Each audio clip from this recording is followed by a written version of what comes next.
Weekly और monthly राशिफल के साथ साथ ज्योतिष, वास्तु, मंत्र आदि से जुड़ी वीडियोस रेगुलरली पाने के लिए चैनल को अभी सब्सक्राइब कीजिए और बेल नोटिफिकेशन पे भी क्लिक कीजिए ताकि नई वीडियो की नोटिफिकेशन आपको समय पर मिल जाए। ओम गणेशाय नमः। ओम नमः शिवाय। मैं निखिल ज्योतिषाचार्य आप सभी का मेरे चैनल पर पुनः स्वागत करता हूं। आशा करता हूं कि आप सभी स्वस्थ होंगे।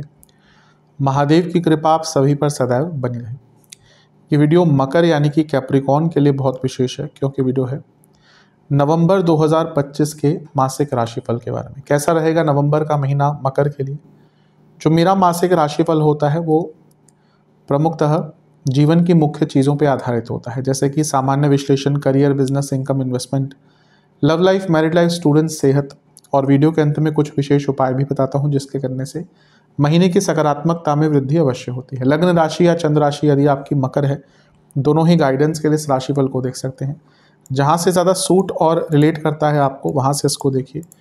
व्यक्तिगत तौर पे मेरा मानना है लग्न से अगर आप देखेंगे तो अच्छा है। इनकेस नहीं पता है आपको अपनी लग्न राशि, तो आप अपनी चंद्र राशि से भी इसको देख सकते हैं। शुरू करते हैं अत्यंत महत्वपूर्ण राशिफल का सामान्य विश्लेषण के साथ। सर्वप्रथम ये महीना ऐसा है जहाँ पे 3 ग्रहों का वक्र प्रभाव मिलेगा। शनि तो वक्री थे ही, बुध भी वक्री हो जाएंगे और गुरु भी वक्री हो जाएंगे इस महीने, तो कुछ इम्पैक्ट तो पड़ेगा और उसकी हम चर्चा करेंगे। सबसे पहले लग्न पर ही प्रभाव देखते हैं। लग्न पर गुरु की दृष्टि है और 11 तारीख तक वो मार्गी है। बहुत अच्छा है, क्योंकि पहला तो वो उच्च के हैं, विवाह के योग बनाते हैं, प्रमोशन के योग 10-11 तारीख तक बहुत अच्छे आपके बनेंगे। 2 तारीख को शुक्र जो आपके योग कारक है 10वें घर में आएंगे, नीच भंग बनाएंगे, 10वें घर के स्वामी हैं। जॉब चेंज का योग बनाते हैं यहाँ पर, बहुत सुंदर, बहुत अच्छा है। इसके साथ ही अगर हम देखें तो कुछ लोगों के यहाँ पे प्रमोशन के योग फिर से दिख रहे हैं, क्योंकि 10वें घर में शुक्र का आना राजयोग तो बनाता ही है, 2 प्रकार के पंच महापुरुष योग और नीच भंग भी बना रहा है। और जैसे मैंने कहा सप्तम में एक उच्च का ग्रह जो पद प्राप्ति दिखाता है, तो शुरुआती भाग बहुत अच्छा है। लेकिन 10 तारीख को बुध का वक्री होना थोड़ा सा प्रॉब्लम लाएगा। 11वें घर में वक्री हैं, 11वें घर के स्वामी के साथ, जो चौथे घर के स्वामी भी हैं। प्रॉपर्टी के काम अटक सकते हैं, घर में कलह कलेश हो सकते हैं, बनते बनते काम अटकेंगे, पेमेंट्स अटक सकती हैं। 11 को सप्तम में गुरु का वक्री होना ये भी प्रॉब्लम्स लेकर आएगा।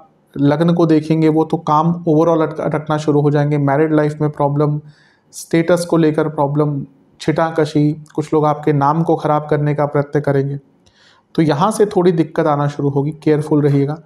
बुध बृहस्पति क्योंकि 12वें घर के स्वामी भी है, तो सेहत पर भी इम्पैक्ट पड़ता हुआ दिख रहा है। कुछ खर्चे बढ़ सकते हैं, अनिश्चित खर्चे हो सकते हैं और धन का नुकसान हो सकता है। सूर्य 16 तारीख को गोचर करेंगे और आपके 11वें घर में आ जाएंगे। सूर्य का 11वें घर में आना बहुत अच्छा होता है। थोड़ा सा संभालने वाले स्थिति होगी, क्योंकि 11वें घर में मंगल सूर्य चीज़ों को संभालेंगे। लेकिन अच्छा, सूर्य अष्टमेश भी हैं तो ये अचानक से धन प्राप्ति देते हैं, लेकिन वक्री ग्रह के साथ हैं, इसलिए धन का नुकसान हो भी सकता है। हो सकता है एक साइड से पैसा आए और दूसरी साइड से पैसे का नुकसान हो जाए। सबसे केयरफुल रहना है 23 तारीख के आसपास।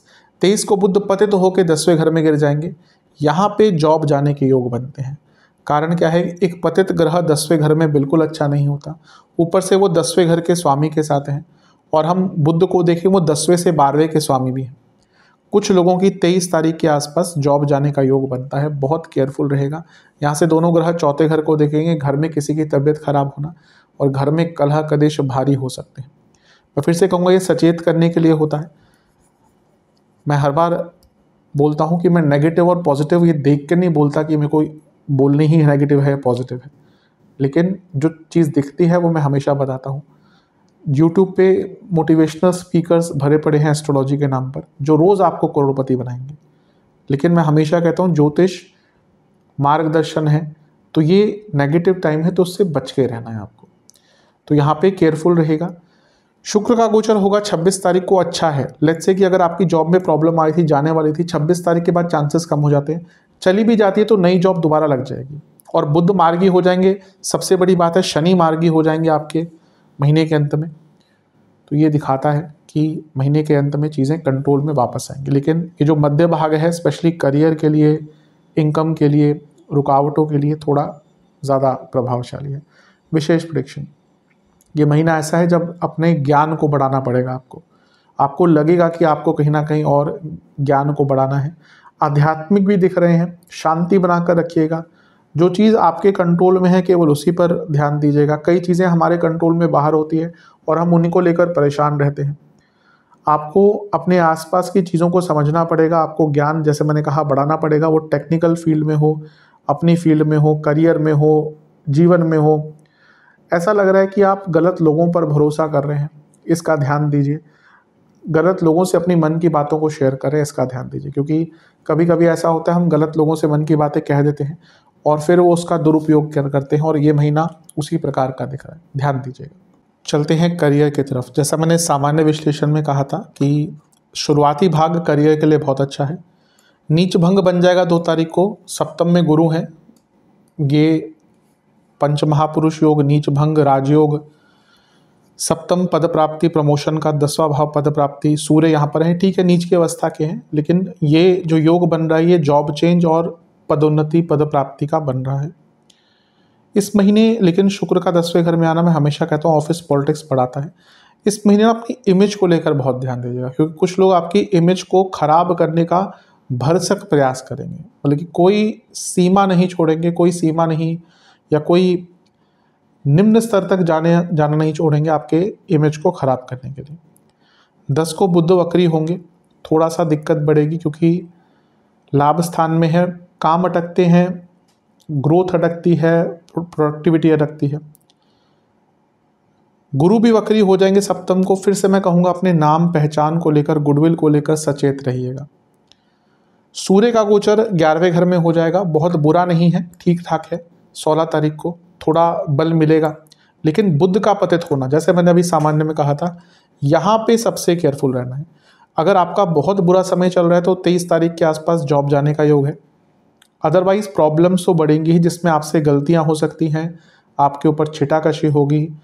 आपका जैसे मैंने कहा प्रोडक्टिविटी, आपकी क्रिएटिविटी, आपकी सोच, आपका ऑर्गेनाइज्ड वर्क स्ट्रक्चर, मकर वाले ऑर्गेनाइज्ड होते हैं और उनसे एक्सपेक्टेशन भी की जाती है कि भाई आपको हम काम दे रहे तो आप ऑर्गेनाइज्ड मैनर में करेंगे। लेकिन ये महीना है जब आपकी जो खूबी है वही आप नहीं दिखा पाएंगे, इसलिए सचेत रहिएगा। शुक्र का गोचर 26 तारीख को थोड़ा ठीक है। जैसे मैंने कहा अगर जॉब जाने की अवस्था बन रही है तो 26 तारीख को चीज़ें नियंत्रित हो जाएंगी, लेकिन मान के चलिए कि महीने के अंत तक जॉब जाने का योग है आपका। हाँ, ये है कि शुक्र 11वें में चले गए तो इनकेस अगर जॉब जाती भी है तो दोबारा जॉब जल्दी लग जाएगी।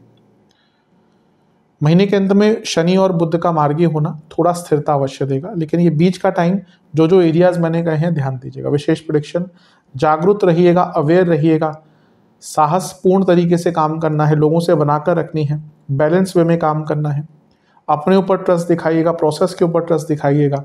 कॉन्फिडेंस रहा ना आपका तो आप निकाल जाएंगे महीना। जहाँ खुद का कॉन्फिडेंस गिरा, मानसिक रूप से कहीं और है, घर की चिंताएं हैं, पति या पत्नी से लड़के आए हैं और फिर काम कर रहे हैं और फिर गलतियां कर रहे हैं, तो ये महीना खराब होता जाएगा। बहुत इजी महीना नहीं है, काफ़ी ध्यान देना पड़ेगा यहाँ पे। चलते हैं बिजनेस की तरफ। बिजनेस के लिए महीने का शुरुआती भाग तो बहुत अच्छा है। सप्तम में गुरु रहेंगे, 11 तारीख तक मार्गी रहेंगे, उच्च की अवस्था के हैं।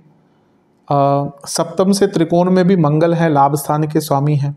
बुध के साथ बैठे हैं, लक्ष्मी स्थान के स्वामी। हाँ, सप्तम से एक त्रिकोण में शनि वक्री हैं जो मार्गी अवस्था की तरफ जा रहे हैं, लेकिन शुरुआती भाग बहुत अच्छा है। 2 तारीख को शुक्र का गोचर होगा, वो भी सप्तम से केंद्र में है, यानी कि बल मिलेगा, सपोर्ट मिलेगा, काम मिलेगा, नया पैसा आएगा। मार्केटिंग अगर आपने करी है रिसेंटली उसका प्रभाव दिखेगा अच्छा। 10 तारीख को बुध का वक्री होना, सप्तम से त्रिकोण में, कम्युनिकेशन की प्रॉब्लम, अलाइनमेंट की प्रॉब्लम, वर्क फ्लो रुक जाएगा, ट्रांसपोर्टेशन, लॉजिस्टिक, कम्युनिकेशन की दिक्कत आएगी। गुरु का वक्री होना सप्तम में ही मैनेजमेंट की प्रॉब्लम क्रिएट करेगा, आप काम को मैनेज ही नहीं कर पाएंगे, धन का नुकसान हो सकता है, पार्टनर्स में झगड़े होंगे, पार्टनर्स के बीच में ट्रस्ट इश्यूज होंगे। 16 को सूर्य का गोचर ठीक ठाक है, थोड़ा बल प्रदान करेंगे, चीज़ों को ठीक करने में मदद करेंगे। 23 को बुध का पतित होना दोबारा थोड़ा सा मिसकम्युनिकेशन लाएगा। यहाँ पे मैं कहूँगा, फिर से कहूँगा, अगर पहला तो आपका पार्टनरशिप वाला बिजनेस है, दूसरा अगर आपका फैमिली बिजनेस है, दोनों में ही बहुत दिक्कत बढ़ने वाली है। तो बहुत संयम रखिएगा, इमोशंस पर कंट्रोल रखिएगा। शुक्र का गोचर 26 तारीख को कोई बुरा नहीं होगा, कुछ डील फिसली थी हाथ से वापस आ सकती है, कोई नुकसान हुआ था उसकी भरपाई हो सकती है। बुध शनि दोनों ही मार्गी हो जाएंगे महीने के अंत में, तो थोड़ी चीज़ें स्थिर रहेंगी। लेकिन मत भूलिए कि गुरु 5 दिसंबर तक यहाँ पे हैं वक्र अवस्था में, इसलिए मोटे मोटे तौर पर बिजनेस में एकदम कोई रिस्क नहीं लेना। थोड़ी स्थिरता आएगी, लेकिन आपको तो, क्योंकि सप्तम में वक्री ग्रह है, आपको दिसंबर के मध्य तक या 5 दिसंबर तक काफ़ी केयरफुल रहना है। उसके बाद चीज़ें, जैसा मैंने कहा, थोड़ा बहुत बेटर अवश्य हो सकती है। तो इन सब चीज़ों पर विचार कीजिएगा। बुरा महीना नहीं है, फिर से कहूँगा, लेकिन वक्री ग्रहों का प्रभाव और एक वक्री ग्रह सप्तम में ही बैठा है, तो चीज़ें अटकती अवश्य है। शुरुआती भाग बहुत पैसा लेकर आएगा। विशेष प्रेडिक्शन, शुरुआत में बहुत बड़ा काम मिल सकता है, महीने के अंत में भी बहुत बड़ा काम मिल सकता है। लॉसेस मध्य भाग में होंगे। बदलाव कीजिए, आपको आपके मन में है कि हाँ मुझे ये बदलना है, वो बदलना है, लेकिन आप कुछ भी नहीं कर रहे उसको लेकर। साहस दिखाइए। ठीक है, हम कुछ भी बदलते हैं, ट्रांसफॉर्मेशन करते हैं, हमें डर लगता है, ये सबके साथ होता है, लेकिन कभी कभी बदलाव अनिवार्य होता है। Change is the only thing which is constant. अगर हम बदलाव नहीं करेंगे तो कहीं ना कहीं जीवन हमें बदल कर रख देगा। तो बदलाव की बहुत आवश्यकता है। थोड़ा बिजनेस के बारे में प्लानिंग कीजिए और बिजनेस को बड़े स्तर पर लेके जाने का विचार कीजिए। मैं ये नहीं कह रहा सब कुछ कर ही लीजिए इस महीने, एटलीस्ट एक पॉइंट ऑफ व्यू तो रखिए, एटलीस्ट थोड़ा देखिए आसपास क्या चल रहा है। चलते हैं इनकम, इन्वेस्टमेंट, एक्सपेंसेस की तरफ। जहाँ तक इनकम की बात है कि महीना अच्छा है, शुरुआती भाग वाला। 10-11 तारीख के बाद देखिए पेमेंट्स अटकेंगी, काम अटकेंगे। इन्वेस्टमेंट शुरुआती 10 दिन अच्छे नहीं हैं, बीच के 10 दिन अच्छे नहीं हैं, अंतिम 10 दिन थोड़े बेटर हैं। खर्चे भयंकर होने वाले हैं, भयंकर। ये महीना खर्चा ही होता रहेगा, ये मान के चलिए। 12वें घर के स्वामी उच्च की अवस्था में देख रहे हैं लग्न को, यानी कि बड़े बड़े खर्चे होंगे। और वक्री होने के बाद तो अनिश्चित खर्चे होंगे, बहुत ज़्यादा। यात्राओं पर, कम्युनिकेशन की चीज़ों पर, घर में बहुत मरम्मत करानी पड़ सकती है। इसके अलावा ऑफिशियल वर्क पर आपको मे भी बहुत ज़्यादा आउटिंग्स पे जाना पड़े, डिनर्स पे जाना पड़े, सोशलाइज करना पड़े। वाहन पर बहुत बड़ा खर्चा होता हुआ दिख रहा है, सरकारी कार्यों पर बहुत बड़ा खर्चा होता दिख रहा है, और ऐसा लग रहा है कई कार्य आपके डिलेज हो रहे हैं, तो उनको ठीक कराने के लिए कुछ अतिरिक्त पैसा आपको देना पड़ेगा। खर्चे बहुत होने वाले, इस महीने खर्चे बहुत होने वाले। चलते हैं लव एंड रिलेशनशिप की तरफ। नो कॉन्टैक्ट सिचुएशन चांसेस हैं। शुरुआती 10 दिन बहुत अच्छे हैं, मध्य भाग तक मान के चलिए 15-16 तारीख तक अच्छा टाइम है, उसके बाद दिक्कत होगी। नई रिलेशनशिप के चांसेस भी हैं, वो भी मैं कहूँगा कि 15 तारीख तक का टाइम है, उसके बाद ज़्यादा प्रयत्न मत कीजिएगा। रिलेशनशिप की बात करें, जो रिलेशनशिप में है, पंचम के स्वामी शुक्र नीच के चल रहे थे, लेकिन इस महीने के शुरुआत में उनकी अवस्था थोड़ी अच्छी होगी, वो स्वराशि के हो जाएंगे, नीच भंग बनाएंगे, राजयोग बनाएंगे। हाँ, पंचम से छठे में है तो थोड़े स्ट्रगल्स तो रहेंगे, लेकिन काफ़ी बेटर है। मंगल का प्रभाव रहेगा पंचम पे, तो लड़ाई झगड़े होते रहेंगे, लेकिन क्योंकि पंचमेश की स्थिति, वो भी शुक्र की स्थिति अच्छी है, तो थोड़ा रोमांस भी चलेगा। 10 तारीख से बुध का वक्री प्रभाव पंचम पर नेगेटिव रिजल्ट देगा, क्योंकि मिसकम्युनिकेशन बहुत होने वाली है, एग्रेशन बढ़ने वाली है, ट्रस्ट इश्यूज बहुत होंगे। बृहस्पति भी वक्री हो जाएंगे सप्तम में।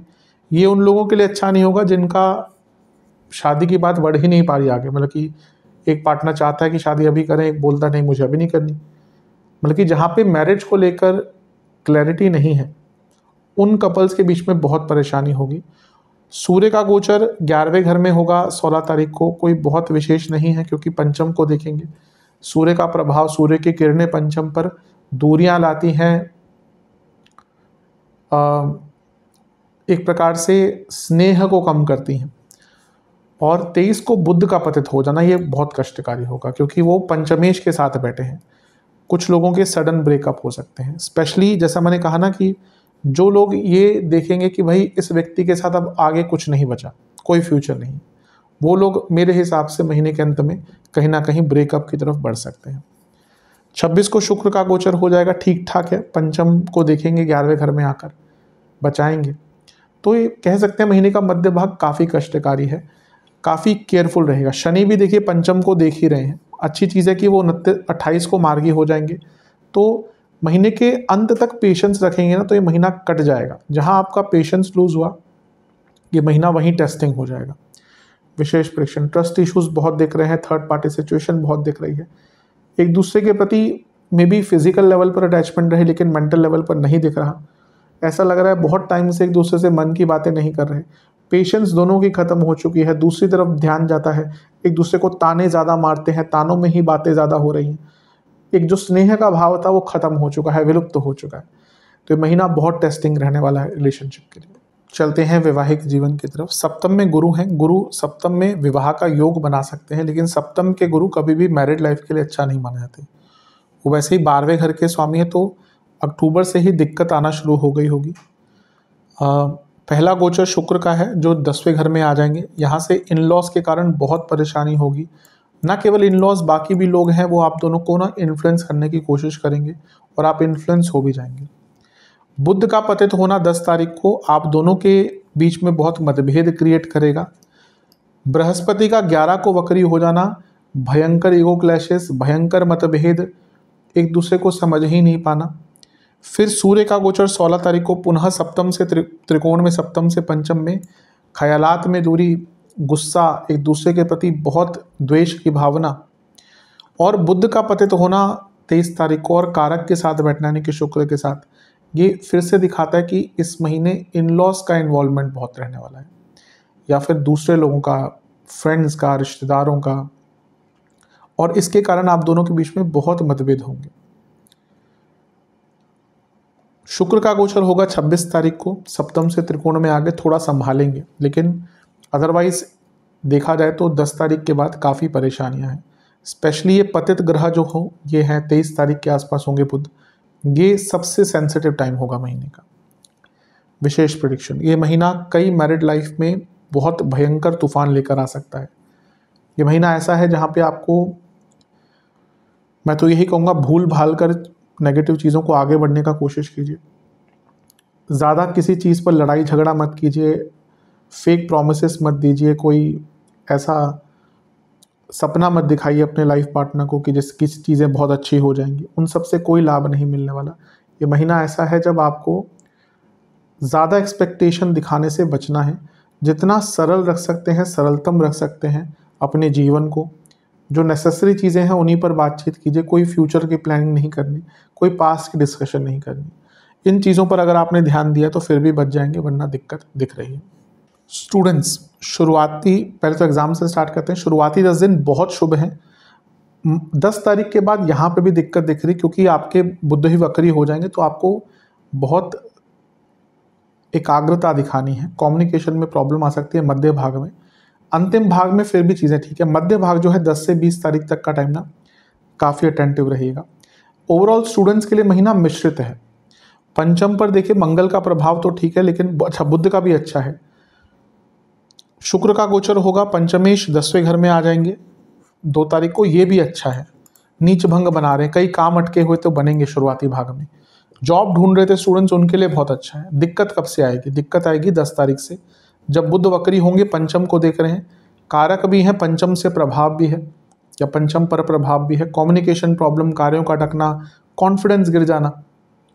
इसके बाद गुरु भी वक्री हो जाएंगे, तो वो भी लग्न को देख रहे हैं, तो चीज़ों को समझ नहीं पाएंगे, आपकी रिटेंशन पावर कम हो जाएगी। सूर्य का गोचर 16 तारीख को इतना बुरा नहीं है, थोड़ा कॉन्फिडेंस वापस आएगा। लेकिन बुध 23 तारीख को जब पतित होंगे और पंचमेश के साथ बैठेंगे, ये टाइम बहुत अच्छा नहीं है। कई काम अटक सकते हैं, अचानक से प्रॉब्लम्स आ सकती हैं, कठिनाइयाँ बढ़ सकती हैं। तो ये महीना, ये मान के चलिए कि 2 ऐसे सेंसिटिव टाइम हैं जहाँ पर केयरफुल रहना है। पहला 10-11 तारीख के आसपास, फिर 23 तारीख के आसपास। अपनी फैमिली वालों से बातचीत कीजिएगा, किसी बड़े से बातचीत कीजिएगा इस महीने। ये महीना किसी पर विश्वास मत कीजिएगा। वैसे भी मैं ऐसा देख पा रहा हूँ आपके आसपास कई ऐसे लोग हैं जो नहीं चाहते कि आप अच्छा करें।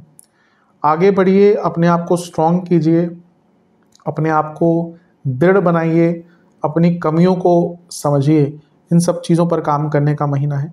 लेकिन जहाँ आप ओवर कॉन्फिडेंट हुए, जहाँ आप का साहस टूटा, जहां आपकी कॉन्टिन्यूटी टूटी इस महीने, वहीं मान के चलिए कि महीना बहुत कष्ट देगा, थोड़ा सा कष्टकारी महीना दिख रहा है स्टूडेंट्स के लिए। चलते हैं सेहत की तरफ। जहां तक सेहत की बात है, इस महीने जिनको इंडाइजेशन, लिवर की प्रॉब्लम, पेट के रोग, नसों के रोग, हड्डियों की प्रॉब्लम रहती है, आँखों और दांतों के विकार हैं, उनकी दिक्कत बढ़ेगी। शुरुआती 10 दिन में skin disorder, anxiety, lifestyle disorder, lower back में दर्द, बीच के 10 दिन में वात रोग बढ़ना, बॉडी में पेन, नसों की प्रॉब्लम, सांसों के रोग, हृदय संबंधित रोग, लाइफस्टाइल डिसऑर्डर। अंतिम 10 दिन में जिनको डायबिटीज़ है, परेशानी बढ़ेगी, एंग्जाइटी, स्लीप डिसऑर्डर्स, बॉडी में हीट जनरेट होना, पित्त का बढ़ना तंग करेगा। उपाय के स्वरूप में शनि देव के सामने 4 सरसों के तेल के दिए अर्पण करके शनि चालीसा का 4 बार पाठ करें और ओम सूर्य पुत्राय नमः मंत्र का 108 बार जाप करके शनिदेव के मंदिर में सरसों के तेल का दान करें। पंचामृत से महादेव का अभिषेक कर कर महादेव की एक बार आरती करें और ओम नीलकंठाय नमः मंत्र का 108 बार जाप करें और शिवजी के मंदिर में घी का दान करें। आशा करता हूँ वीडियो काम आएगा। चैनल पर नए हैं सब्सक्राइब कीजिए, वीडियो को लाइक कीजिए। मिलता हूँ अगली वीडियो में, तब तक के लिए ओम नमः शिवाय।